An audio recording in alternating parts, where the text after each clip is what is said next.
అమ్మా నమస్తే అమ్మా. నమస్తే. మీ పేరమ్మా? నాగలక్ష్మి. ఏం పని చేస్తారమ్మా? కూలి పని చేసుకుంటాం. ఎలా ఉందమ్మా ఇప్పుడు చంద్రబాబు గారి అధికారంలోకి వచ్చి సంవత్సరం పూర్తయింది, ఈ సంవత్సరం పరిపాలన మీకు ఎలా అనిపించింది? బాగానే ఉన్నదండి, బాగానే చేస్తున్నారు, అన్ని బాగానే చేస్తారు. బాగానే అంటే ఎలా ఉంది అసలు? ఏంటంటే ఏం మార్పులు చూశారు? గతంలో జగన్మోహన్ రెడ్డిని చూశారు, ఇప్పుడు చంద్రబాబు నాయుడు గారిని చూశారు. ఈ సంవత్సరంలో మీరు ఎలాంటి మార్పులు గమనించారు? అంటే అనుకున్నవన్నీ బాగానే ఇస్తున్నారండి. రేషన్ కాడ తీసి బళ్ళు తీసి డిపో పెట్టాక బాగానే ఉంది. ఏ టైం కావాలంటే ఆ టైంకి వెళ్ళి తెచ్చుకోవచ్చు. డిపో పెడతా బాగుందా లేదా రేషన్ వ్యాన్లో బాగుందా? డిపో బాగుందండి. ఎందుకు అంటే టైంకి వెళ్ళి మనం నైట్ తెచ్చుకోవచ్చు, పగలు తెచ్చుకోవచ్చు అండి. ఇది అనుకోండి వాళ్ళు ఎప్పుడు వస్తారో ఎక్కడ ఉంటారో వాళ్ళు వేసినప్పుడు వెళ్ళి తెచ్చేసుకోవాలి. మనం ఆ టైంలో మేము పనికి వెళ్ళిపోతాం కదా, ఇంటి దగ్గర ఉండం కదండి. దాని మీద మాకు కొంచెం ఇబ్బంది అయ్యేది. ఇది అనుకోండి ఎప్పుడు పడితే అప్పుడు 15 రోజులు కూడా పెట్టారు. ఇదైతే 4 రోజులు వచ్చేది, 5 రోజులు వచ్చేది. తర్వాత డిపో వచ్చి ఇంకా బండి అక్కడికి వెళ్ళిపోయేదే కూడా తెలిసేది కదా. ఒక నెల బియ్యం కూడా పోయండి. ఇది అనుకో మనకి బాగానే అందుతున్నాయి, బాగానే పెట్టారు. అమ్మ ఈరోజు తల్లికి వందనం సంబంధించి కూడా కొన్ని అప్ చెప్పారు. ఎందుకంటే ఏటా మీ పిల్లలు చదువుకుంటే కనుక 15,000 రూపాయలు వేస్తున్నారు. ఈ రోజున ఆ కార్యక్రమానికి కూడా శ్రీకారం చుట్టారు. ఎలా అనిపించింది అంటారు? ఇంకా మాకు చిన్నపిల్లలు లేరులేండి, పెద్దవాళ్ళే. కానీ వేసిన వాళ్ళకి కూడా మరి అందరికి సంతోషమే కదండి. అన్నమాట నిలబెట్టుకున్నారు. అవునండి, నిలబెట్టుకున్నారు. గ్యాస్ బండ ఎక్కడ వేస్తామన్నారు. మాకు ఫస్ట్ బండ వేసినప్పుడు పడ్డాయండి.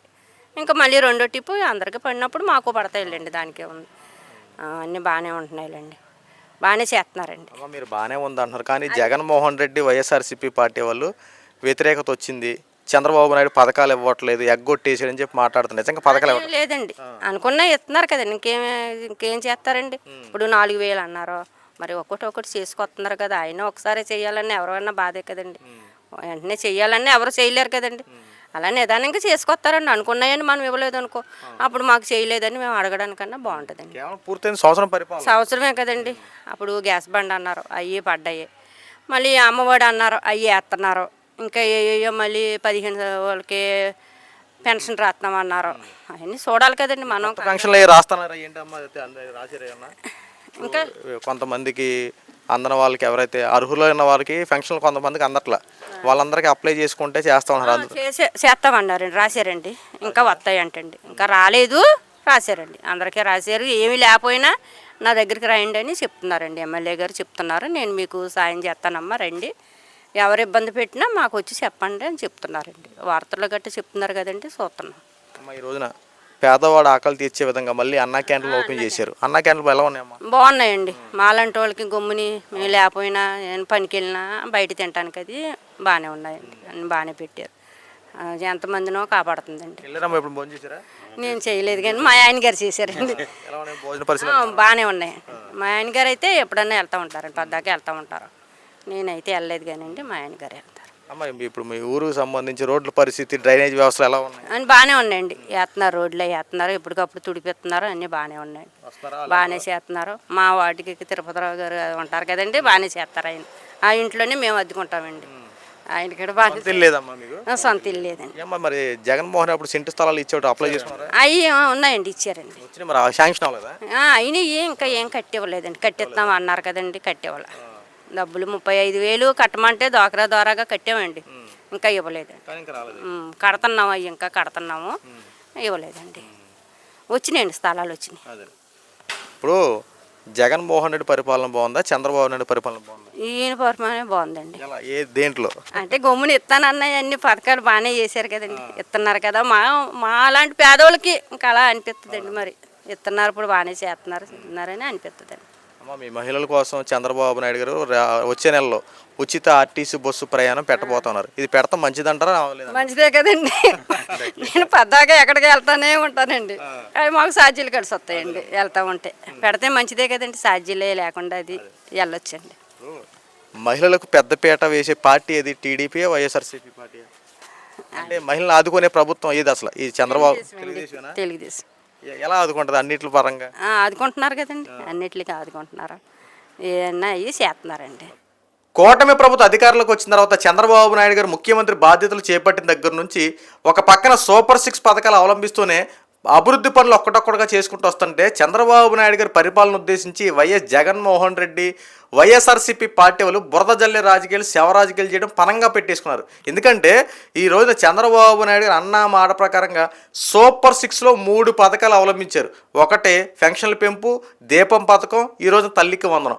అన్న మాట ప్రకారంగా చంద్రబాబు నాయుడు గారు ఏం చెప్పారు, స్కూల్స్ రీఓపెన్ అయ్యేలోపు ప్రతి తల్లుల ఖాతాల్లో మీ ఇంట్లో ఎంతమంది పిల్లలు చదువుకుంటే అంతమందికి తల్లికి వందనం వర్తింపజేస్తాము, 15,000 రూపాయలు అక్షరాలు మీ అకౌంట్లో పడతాయి అన్న ప్రకారంగా ఈ రోజున చంద్రబాబు నాయుడు గారు కరెక్ట్గా నేరుగా తల్లుల ఖాతాల్లో యొక్క డబ్బు జమ అయ్యేలా చర్యలు తీసుకోవడంతో ఈరోజు ప్రతి తల్లులు ఆనందంతో వాళ్ళ యొక్క అవధులు లేకుండా పోయింది. ఎందుకంటే వైఎస్ జగన్మోహన్ రెడ్డి మాట వేస్తే నిలబెట్టుకోవాలయ్యా, మాట తప్పం మడం తెప్పం రాజన్న పరిపాలన తీసుకొస్తారని చెప్పి మాయ మాటలు చెప్పినటువంటి వైఎస్ జగన్మోహన్ రెడ్డి ఈ రోజున చంద్రబాబు నాయుడు గారు చేస్తున్న పరిపాలన చూసి కాస్త ఆలోచించయ్యా బాబు.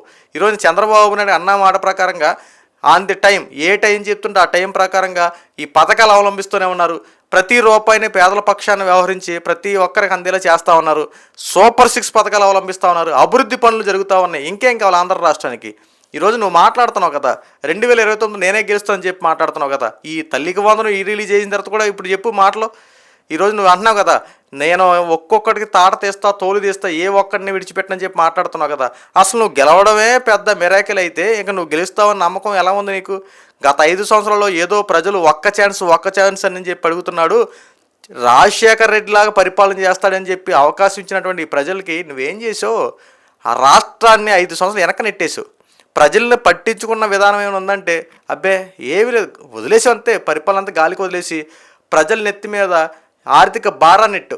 ఈరోజు చంద్రబాబు నాయుడు గారు చూడండి, సంక్షేమ పథకాలు అవలంబిస్తూనే అభివృద్ధి పనులు ఒక్కటొక్కటిగా చేసుకుంటూ వస్తున్నారు. అయ్యా జగన్మోహన్ రెడ్డి, గత 5 సంవత్సరాల ప్రజలు నీ యొక్క పరిపాలన చూసినటువంటి ఈ ప్రజలు ఈరోజు కూటమి ప్రభుత్వాన్ని స్వాగతించిన తర్వాత ఒకే ఒక్క నమ్మకం, అనుభవజ్ఞుడైనటువంటి ఈ ఒక నాయకుడి చేతిలో ఆంధ్ర రాష్ట్రాన్ని పెడితే రాష్ట్రాన్ని ముందుకు నడిపిస్తారని చెప్పి ఒకే ఒక కారణంతో ఈరోజు చంద్రబాబు నాయుడు గారికి ఈ యొక్క అవకాశం ఇవ్వడం, ఈ అవకాశాన్ని సద్వినియోగం చేసుకుని చంద్రబాబు నాయుడు గారు ముఖ్యమంత్రిగా తన యొక్క కర్తవ్యాన్ని అంతఃకరణ శుద్ధితో ఈ రోజున ప్రతి విషయాన్ని చాలా కూలంకూషంగా పరిశీలించి ప్రజలకు మెరుగైన పరిపాలన అందిస్తూ ఉన్నారు.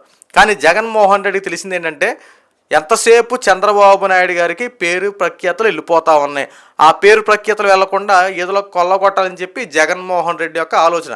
ఒక్కసారి వాస్తవాలు తెలుసుకోండి. చంద్రబాబు నాయుడు గారు చేసేటువంటి పనుల మీద జగన్మోహన్ రెడ్డి ఏ రకంగా కుళ్ళు కుతంత్రాలతో పనిచేస్తానో ఒకసారి ఆలోచించండి. ఆంధ్ర రాష్ట్ర ప్రజలకి ఈ రోజున తల్లికి వందనం ఇచ్చారు. నెక్స్ట్ ఆడబిడ్డల కోసం ఏదైతే చంద్రబాబు నాయుడు గారు ఇచ్చిన హామీ ప్రకారంగా ఆగస్టు 15 నాటికల్లా ఉచిత మహిళా బస్సు ప్రయాణం కూడా ఏర్పాటు చేయబోతా ఉన్నారు. మహిళల కోసం నిరుద్యోగ వృత్తి ఏర్పాటు చేయబోతా ఉన్నారు. వర్క్ ఫ్రమ్ హోమ్ సంబంధించినటువంటి విషయాలు కూడా వెల్లడించబోతా ఉన్నారు. నెక్స్ట్ అన్నదాత సుఖీభావ కింద రైతులకు 20,000 రూపాయలు వాళ్ళ యొక్క ఖాతాల్లో జమ అయ్యేలా ప్రతిదీ చర్యలు తీసుకుంటా ఉన్నారు. ఎందుకంటే ఒక సిస్టమేటిక్గా చేసుకుంటున్నారు. గతంలో జగన్మోహన్ రెడ్డి చేసినటువంటి అప్పుల భారాన్ని వీటన్నిటిని తగ్గించేసి ప్రజలకి మెరుగైన జీవన విధానం కల్పించే విధంగా చర్యలు తీసుకుంటా ఉన్నారు. ఎందుకంటే ఇన్ని పథకాలు లేట్ అవడానికి ప్రధాన కారణం వైఎస్ జగన్మోహన్ రెడ్డి గత 5 సంవత్సరాల్లో అప్పులు తెప్పలుగా తెచ్చేసినటువంటి ప్రతి రూపాయిని పచ్చి పెట్టేసానంటాడు. పథకాలు ఒక చేత్తో ఇస్తే ఒక చేత్తో లాక్కుంటాడు. ఒక పక్కన మన దగ్గర ట్యాక్సుల రూపంలో వసూలు చేస్తూ ఉన్నాడు. ఒక పక్కన కేంద్రం ఇచ్చినటువంటి నిధులు ఏమవుతున్నాయో తెలియదు. ఇలాగా జగన్మోహన్ రెడ్డి అన్నీ ఇచ్చేసినట్టు తప్ప మరి ఆర్థిక సంక్షోభం ఎందుకు ఏర్పడింది? ఈరోజు ఎంత అప్పులు ఊబిలో కొరడానికి ప్రధాన కారణం జగన్మోహన్ రెడ్డి కదా. ఈరోజున అప్పులు తీర్చుకోవటమే కాకుండా సంక్షేమ పథకాలు అవలంబిస్తూ అభివృద్ధి పనులు కూడా చేసుకుంటూ వస్తూ ఈ రోజున శభాష్ చంద్రబాబు అనిపించుకునేలా ఈరోజు మంచి పరిపాలన చంద్రబాబు నాయుడు గారు చేస్తూ ఉన్నారు. చంద్రబాబు నాయుడు పరిపాలనకు ఒక్కసారి ఆలోచించి రేపన్న రోజున ఎవరైనా విమర్శించాలన్నా ఒక్కసారి వాళ్ళు ప్రశ్నించుకోండి, వాస్తవాలు తెలుసుకోండి. ఏదో బురద జల్లనే ఒకే ఒక్క కారణంతో కాకుండా పార్టీకి స్టిక్ ఆన్ అయిపోయి అలా ఆలోచించకుండా రాష్ట్రంలో జరుగుతున్నటువంటి పరిపాలన చూసి వాస్తవాలు ప్రజలు తెలియపరచడం తప్ప బురద జల్లే రాజకీయాలు శవ రాజకీయాలకు దయచేసి చేయకండి.